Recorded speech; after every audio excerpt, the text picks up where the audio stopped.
9h08, o Eduardo Oineg já está aqui conosco. Oineg, vamos falar sobre o último pronunciamento do presidente? Não sei qual foi o último, porque ele tem se pronunciado toda hora, né? Bom dia. Bom dia, Zé Paulo, bom dia a todos, bom dia, ouvinte. Pronunciamento desses de convocação de cadeia de rádio e TV, ele fez dois, né? O último foi na quarta-feira, no 1º de maio.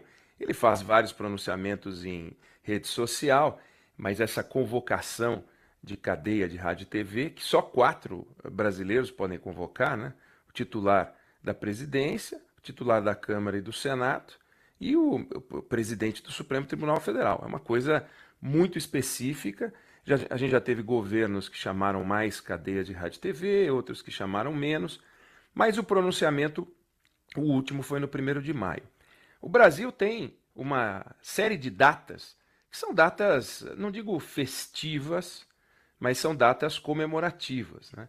Então, o 1º de maio, você tem o 7 de setembro, 15 de novembro, você tem o Natal, você tem o Réveillon, você pode decidir quais são as datas, você tem o 12 de outubro, dia de Nossa Senhora, padroeira do Brasil, enfim, você tem as datas que você quiser escolher e os presidentes muitas vezes fazem pronunciamentos nessas datas representativas.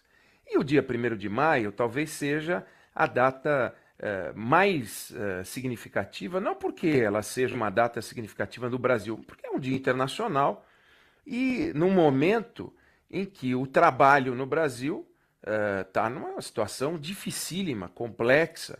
Saíram dados essa semana que confirmam dados que haviam saído na semana anterior, que repetem dados que vêm saindo mês a mês sobre o desempenho do Brasil no campo da geração de trabalho, que está muito difícil.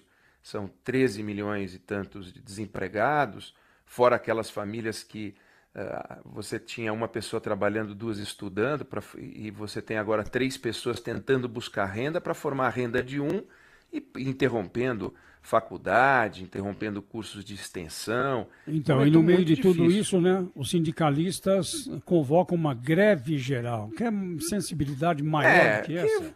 Não, zero sensibilidade, zero sensibilidade. E aí vem o pronunciamento do dia 1º de maio, quer dizer, do que você vai falar no 1º de maio? Você vai falar sobre trabalho.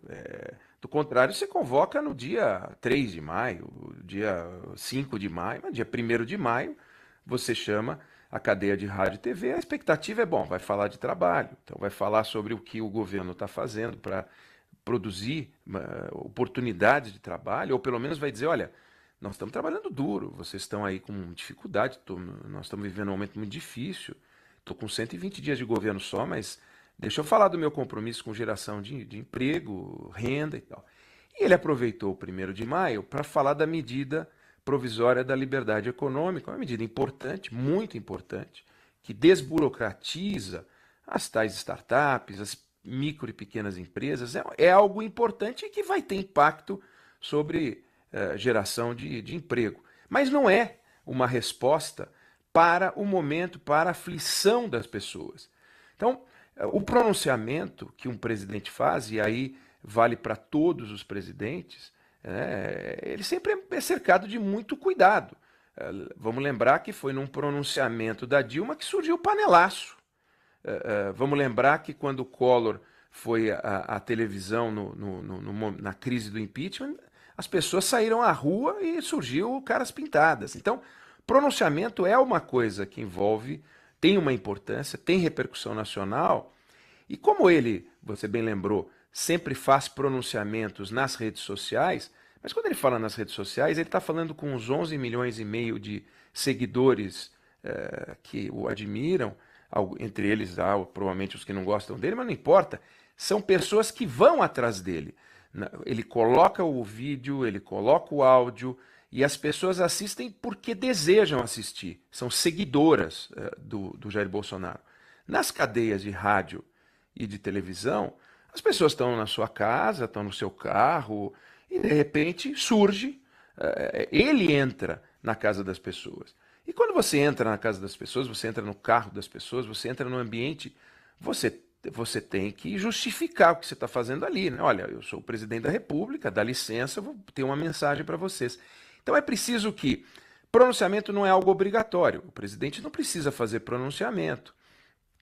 Mas já que vai fazer e quando vai fazer, é importante tomar o cuidado para falar daquilo que tem relação com o dia da convocação do pronunciamento. E para quem não é um orador nato, né, Oineg, o ideal é uma redigir ali algumas linhas antes, né? Mas no caso dele fica mais artificial ainda a leitura, mas pelo menos né? passa um recado mais não, certeiro, não teria como né, fazer de Rafael? improviso, claro. Você não vai fazer um Não, mas pronunciamento... não foi feito sim. de improviso. Não, Ele não, leu, eu digo né? assim, não teria, nem passa pela minha cabeça, Claro. né? Você não vai fazer um pronunciamento tem dessa políticos- relevância tem de políticos improviso. que- Não, na televisão eu nunca vi ninguém, assim, no rádio, né? Uma coisa é falar num evento, tudo mais. Sem Agora, dúvida. mesmo quando lê, o presidente Jair Bolsonaro fica um pouco, ele vai de soquinho, né? Então, aí vem uma discussão importante, Rafael. Quando você está no exército e você vai jogar uma granada, vum, você toma umas aulas, né? Como é que é jogar a granada? Você vai jogar, vum, você toma umas aulas, né, Pedro? Você faz, ó, o pino Você tira você na boca, né? Não, você tira o pino e joga a granada. Não faz o contrário, você tira a granada e joga o pino. Então tem umas aulas que você toma. Eu nunca joguei granada, mas eu imagino que eu não teria muita segurança de jogar uma granada sem tomar umas aulas. A hora de tirar Tá o no pino campo ali de é um prova. risco, né? Aí você vai dar um tiro ali de fuzil. Pô, você tem que tomar umas aulas. Como é que faz aquilo? Senão você toma um tranco. Esse fuzil não dá tanto tranco, mas você pode tomar um tranco. Pô, você vai falar na televisão, toma umas aulas. Como é que faz isso aqui? Não, tá vendo aquelas letrinhas lá? Tem que ler. Tem um teleprompter, tem um texto que aparece na frente da câmera de televisão. É preciso ensaiar. Mas não é ensaiar aquele texto, é ensaiar sempre, se você vai ler. Ele fez alguns pronunciamentos redigidos com aqueles teleprompters que são transparentes em ambientes públicos. Você vê só o vidrinho, todos os presidentes, todas as autoridades usam. Tem um vidrinho que fica à sua esquerda, um que fica à sua direita, alguns usam 3, um vidrinho que fica à sua frente. Então, ele pode passear com a cabeça para um lado e para outro, parecendo olhar para a audiência, mas na verdade ele está lendo o teleprompter. Mas esse processo de leitura envolve um ensaio. Não tem um ensaio. Então, não é que ele não consegue ler, ele não se dedica a isso, ele não acha isso importante, provavelmente. Do contrário, ensaiaria. Então, tem muita relevância, porque se a impressão que passa não é uma impressão de que ele se dedicou àquilo, a pergunta que fica é: por que eu devo prestar atenção? Por que eu devo olhar com o devido carinho se ele não está dedicando tempo para mim? Nas redes sociais, a linguagem da rede social, ele dá um show. O Jair Bolsonaro, ele já é o mito da campanha. Ele conseguiu deixar para trás o PSDB com uma votação ridícula, deixou para trás o PT, deixou para trás todas as terceiras vias, quartas vias, quintas vias, e ele surgiu, acabou, ganhou. Ele já entrou para a história. O candidato. Agora, você acha que pode virar um estilo também, Oineg? Alguma coisa positiva que ele consiga lucrar alguma coisa do ponto de vista político, eleitoral? Porque, por exemplo, o vice-presidente Mourão virou um meme, inclusive, né? Meme é aquele episódio que é repetido na internet, é curioso e alguém começa a usar em várias circunstâncias diferentes. Quando ele dá um bom dia, né? O bom dia dele é maravilhoso. Você já viu isso, né? Não, você acorda, berra você bom dia, acorda. Não. Se você ficar 3 dias sem dormir, colocar play naquilo, você pula da cama. Exatamente. Bom dia! Ele dá um grito assim. Você acha que isso pode, de repente, virar... Né? Presidentes têm marcas, né? E não necessariamente elas são trabalhadas para serem marcas. Algumas coisas acontecem naturalmente. Algumas são pejorativas. O caso da ex-presidente Dilma Rousseff, por exemplo, tinha aquela dificuldade em completar. Ela ia abrindo, né, páginas, janelas no mesmo raciocínio e depois ela mesma não sabia onde tinha começado. Como né? fechar, né? Exatamente. Tem expressões que alguns ex-presidentes popularizam. Você acha que essa forma diferente de falar pode... Se um presidente, no caso do Jair Bolsonaro, por exemplo, não conseguir se adaptar, ele pode usar isso a favor dele, do ponto de vista da comunicação com o país? Veja, do meu ponto de vista, e é uma visão, você tem uma, todos nós temos uma. Na minha visão é o seguinte: o presidente Jair Bolsonaro vai ser medido pelo número de empregos que ele gerar, pela taxa de crescimento do PIB que ele criar, pela retomada da economia. Se ele conseguir isso, ele pode fazer pronunciamentos bem feitos, ele pode não fazer pronunciamentos, pouco importa. Se ele for se ele fizer pronunciamentos extraordinários, inacreditáveis, e a economia ficar rodando a 1% de crescimento e o desemprego ficar a 13 milhões, não vai mudar, não adianta, não resolve. Você pode botar Rui Barbosa para falar. Então, nós não podemos associar o desempenho dele no governo à qualidade do pronunciamento. Seria um reducionismo da minha parte fazer isso. Mas eu entendo que se você está vivendo um momento difícil, o Brasil está vivendo um momento muito difícil. A gente passou por uma recessão, a construção civil deu uma retomadazinha, logo morreu. Quer dizer, cadê a construção civil, que é um motor dessa economia? Ela deu uma parada. Cadê os empresários investindo? Cadê os empregos voltando? Então, não é culpa do Bolsonaro. Cadê a solidariedade no dia 1º de maio? Falar, olha, tá difícil, eu sei que tá difícil, eu estou aqui trabalhando, vou anunciar medidas, tem essa da liberdade econômica, não é o suficiente, virão outras, mas olha, vamos trabalhar duro. Eu estou trabalhando aqui, eu sou trabalhador, também estou trabalhando. O exercício da solidariedade equivale ao seguinte, você tem o seu vizinho, morreu, o seu vizinho de casa morreu, na casa ao lado, mas é o aniversário do seu filho. Você não vai chamar uma escola de samba para festejar o aniversário do seu filho, sabendo que na casa do lado eles estão de luto. Quer dizer, o brasileiro não está de luto porque o Bolsonaro ganhou a eleição. Não, o brasileiro, aliás, festejou a vitória do Bolsonaro. São 57 milhões de eleitores, presidente legítimo.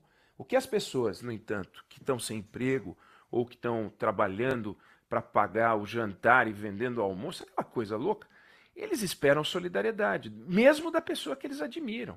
Então, é um pouco de cuidado, você não ir ao casamento de um amigo seu ou de uma amiga sua de bermuda. É a cerimônia, é a solenidade, é o respeito a quem está assistindo. A sua presença na festa vai ser igual, só que você tem que mostrar uma certa deferência, sabe? Você entra numa sinagoga, e você coloca o quipá. Não importa se você acredita ou não acredita, é uma questão de respeito a quem está ali. Então, quando você entra na casa das pessoas sem ser convidado, porque você tem o direito legal de entrar na casa das pessoas, e isto é o pronunciamento, você tem que falar, tarde, licença pessoal, olha, eu estou entrando aqui, deixa eu falar uma coisa. É disso que se trata. Mas que a medida oficial do desempenho do governo não vai ser isso, não vai, é claro. Se você for medir e a gente for discutir quais são os critérios, é economia. Quer dizer, você pega o Trump.